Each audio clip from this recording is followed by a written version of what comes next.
Oh, because Steven Adams. Yep. They don't need to be hyped up then. Charlotte, I know you're Um, sick when you go toilet paper for the tissue. It's like, look, a regular box is not going to do. I need a continuous roll of paper product. I know that feeling, man, how did you see that? because I'm perceptive.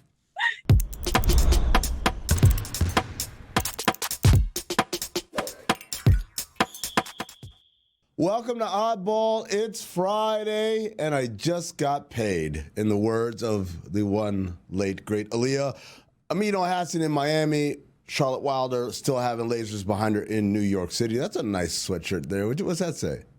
Well, thank you. Oh, you know what? Shout out to Game Day Grills. My guy Ernest in Chicago. He has a vintage store, and when I did the college football tour, Uh-huh. he found me the coolest stuff. This is a Vol Navy for Tennessee, where they tailgate on the river, and this is like an old sweatshirt someone once made about that says that, and you can't get it anywhere, but you can if you use Game Day Grills. So There it is. everybody Wow. check them out. Free advertising, and we didn't even get a cut of it. But I digress. We got a lot to get to today. It's Friday. It's time for Pick Me Up, so we're going to have a Hype Me Up later. Also, we're going to talk about All-Star snubs and All-Stars who shouldn't have made it. Are we allowed to say that? Like, everyone talks about snubs. No one ever says you shouldn't have made it.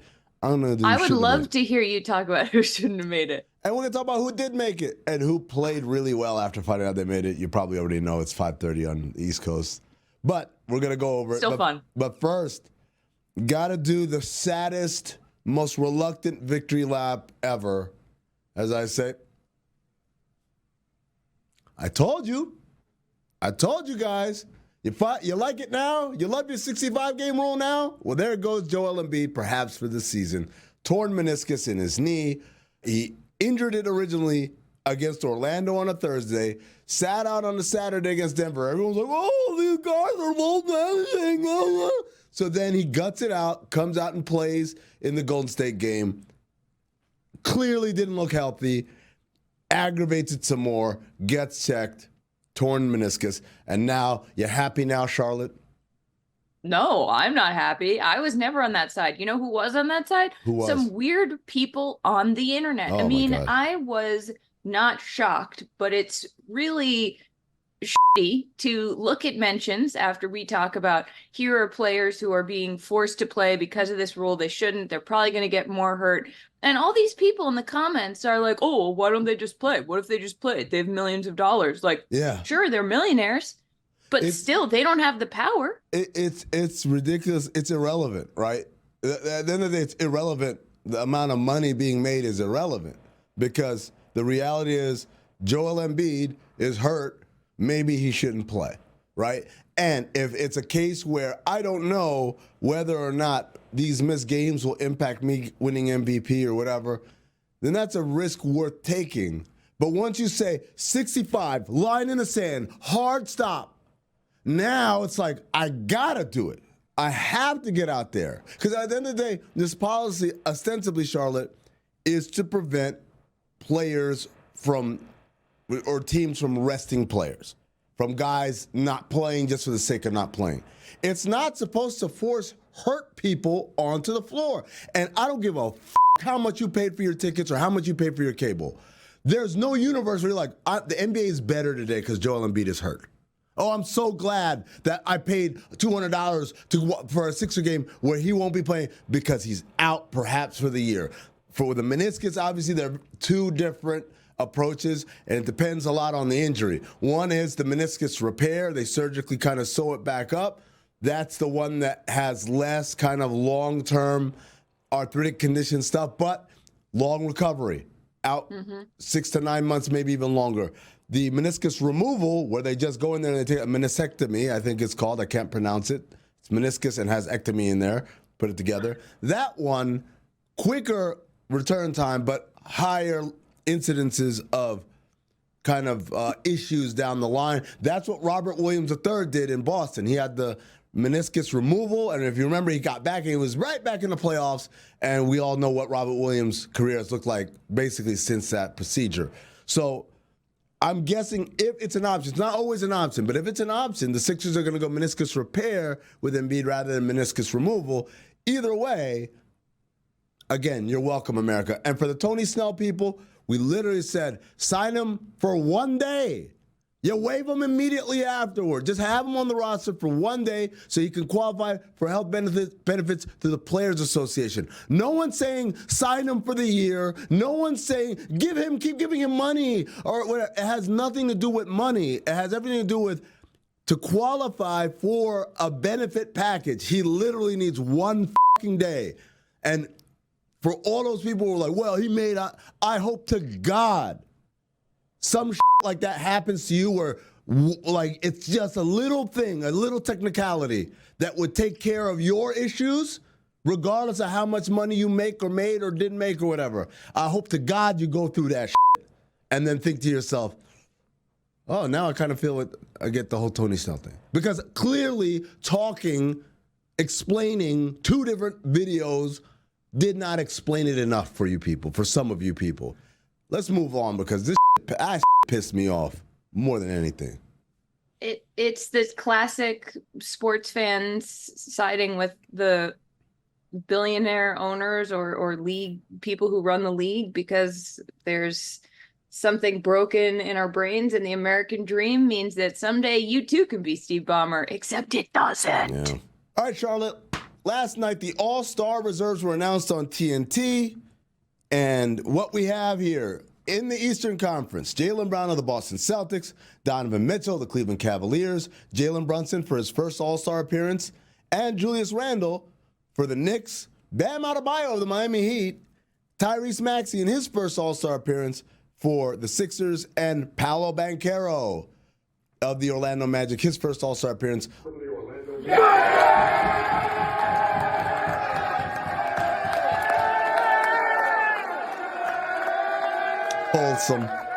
Wholesome content, right? You're watching it with the team in a ballroom. Reminds you like March Madness when they're doing the selection committee stuff, right? Yeah, it totally. I like when the NBA borrows a little bit of college basketball vibes.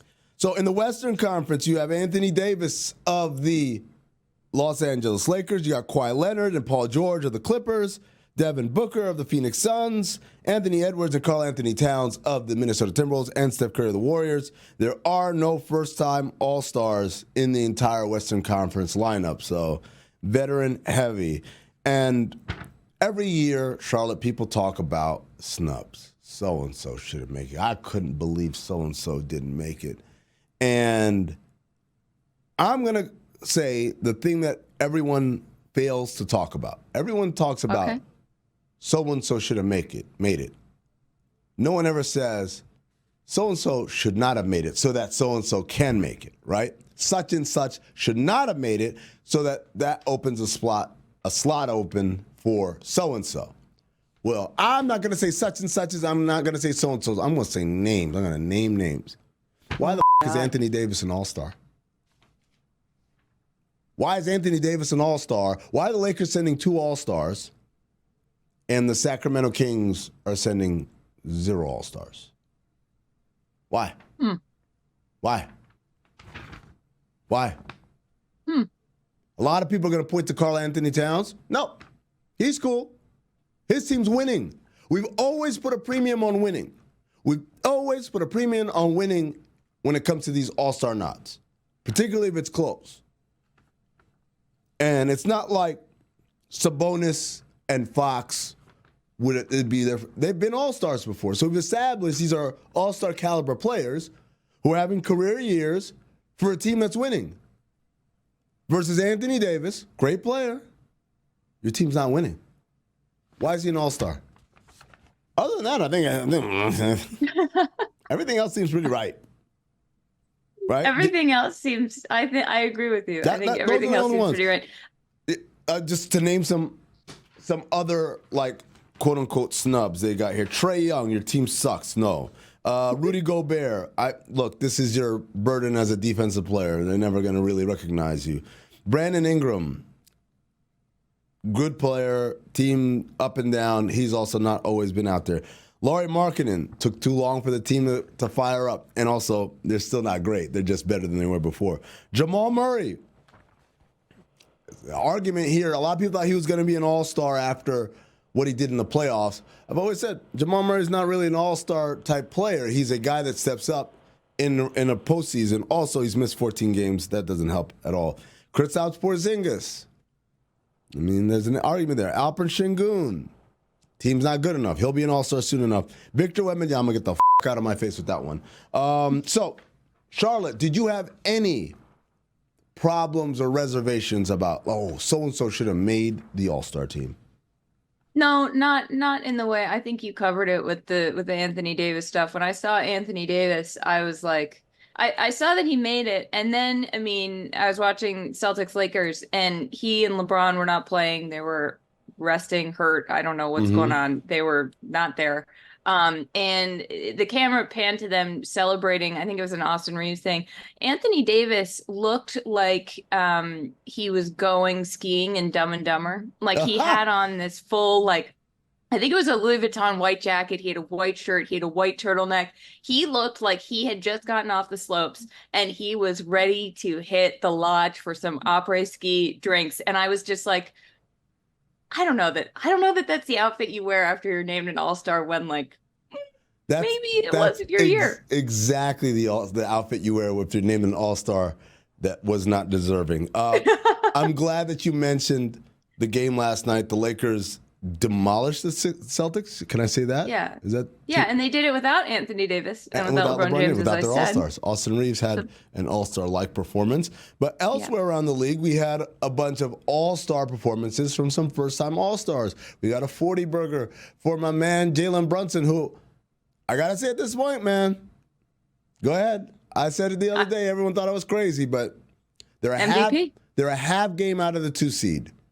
They're a half game out of the 2 seed. What more is it going to take for people to take this guy seriously? Well, I just feel like the fact that he is doing this for the Knicks, the fact that he is the motivating factor, the fact that he is the guy, the glue, the player. It's not just like, oh, he's great for morale. It's like he is single-handedly willing them to these victories. I mean, Hartenstein had a great game. He's getting these people to play around him. But like, what? He has a great name, too. Yeah, he actually does. iHeartRadio. But, you know, Randall was out. OG Anunoby was out. Like, and Brunson gets hit in the face, and it was like his villain origin story. He gets hit in the face and then arises from the bench, and he is so mad. I do think, though, and this is from something, regardless of whether I live with a Knicks fan or not, I do think what Jalen Brunson is doing for that team is MVP caliber. I think for a lot of people, as we talked about earlier, he's going to have to keep doing it, and he's going to probably have to prove it more than other players would have to prove it because of his size. But the way he plays, you know, we talked about this before the season started. I mean, I think Brunson might have that dog in him. It's a big dog too. Lastly, Tyrese Maxey dropped his own 50-burger in his role as the Sixers defeated the Jazz last night, obviously with no Joel Embiid. And again, I think it's weird. We usually see this from guys who get named to Team USA. They come back with like a different confidence about themselves. Like, I'm one of these guys. I belong. And I felt like for Brunson and for Maxey, there's a little bit of, like it's happened. It really happened. I'm not an injury reserve. I'm not some sort of technicality. I was selected and I belong. And now you play with a different kind of confidence. And not to say that Tyrese Maxey or Jalen Brunson were guys who are lacking in confidence, but it's got to be a hell of a boost, right? I think so. I mean, for Maxey to have 50, and it's you know, Joel is hurt, so there's this element of sort of stepping up.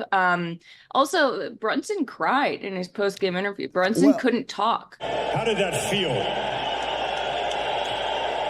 Ooh. That was fun. That was fun.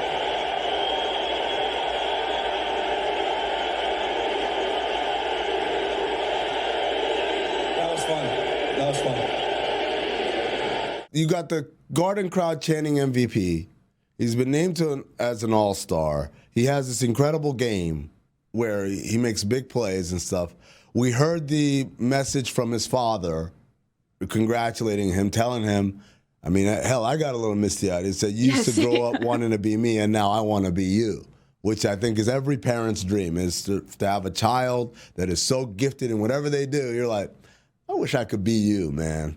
I also think that there are two guys who I think Brunson plays with a level of heart and determination, and I think Maxey plays with a level of joy, and I think both of those things are so satisfying to watch.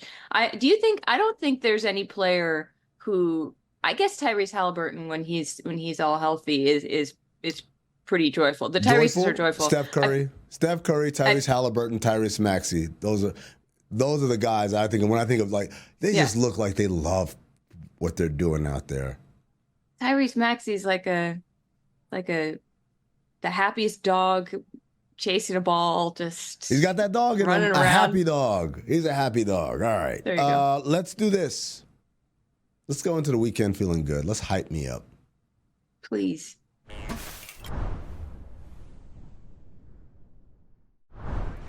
All right, Charlotte. Weekend's here. Everyone's excited. Everyone's kind of like, by the time this is played, everyone's slid down the Brontosaurus and like the whistle go, woo! Yabba-dabba-doo! Yeah, it's the weekend. But for some people, Flintstones Charlotte, reference? that is a Flintstones reference. Good job. You're not as young as you portray.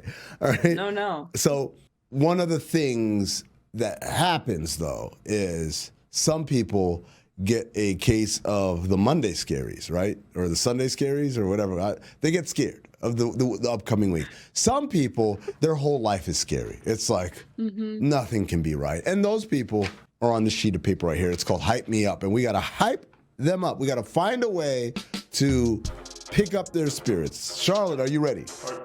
Yes. The name on the sheet is Doc Rivers. He's off to an 0-2 start so far with the Bucks.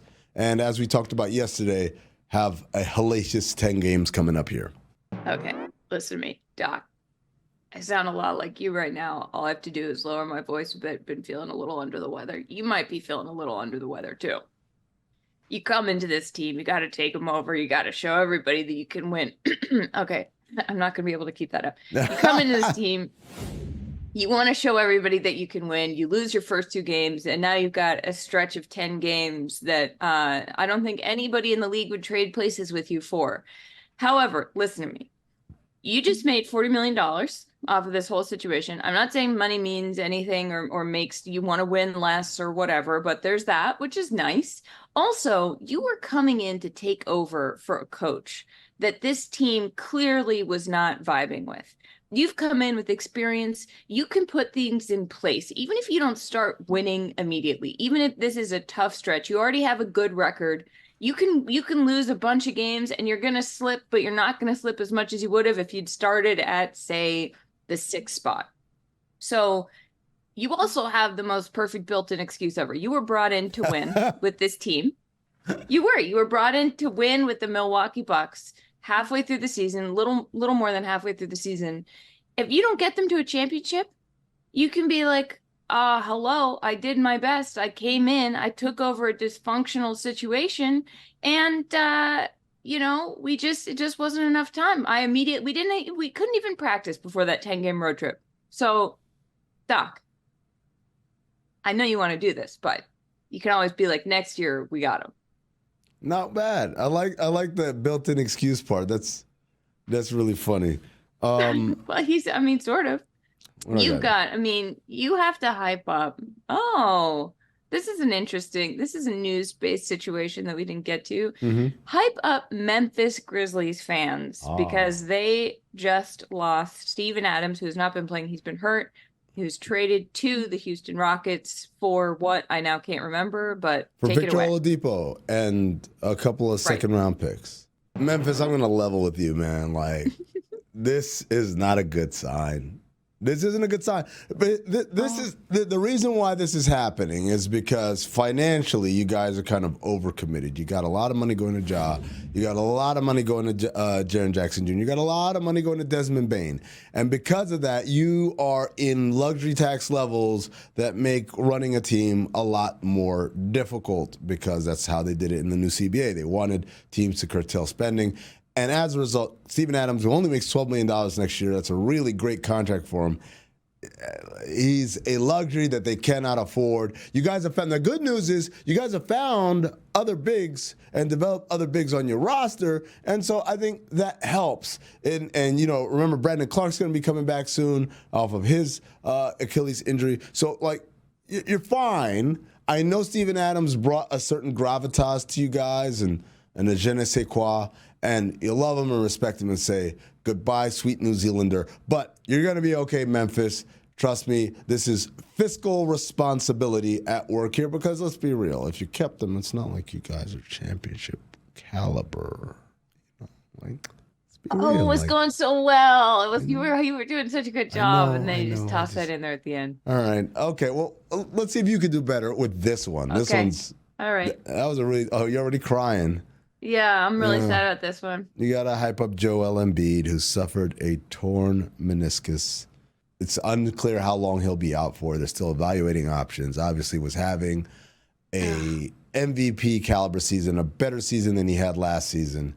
And now there's a chance, Charlotte, it might all be over. Hype him up.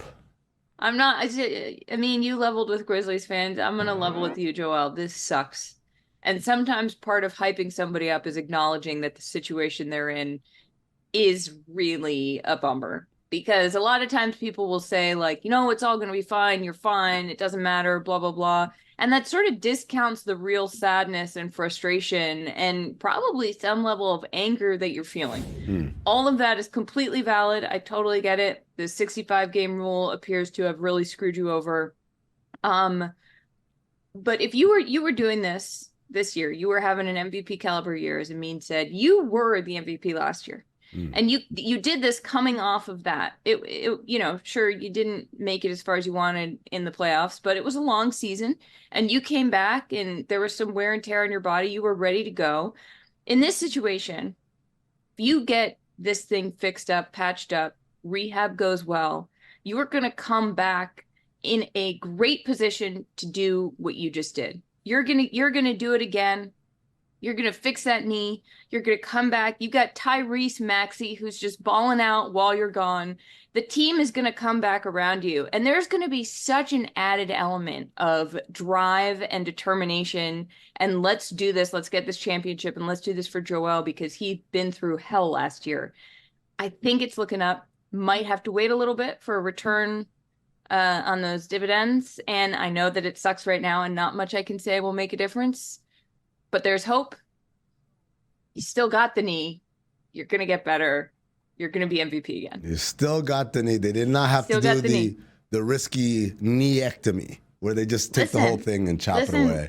And they sew your shin I almost had to have a knee thigh. removed. No, I didn't.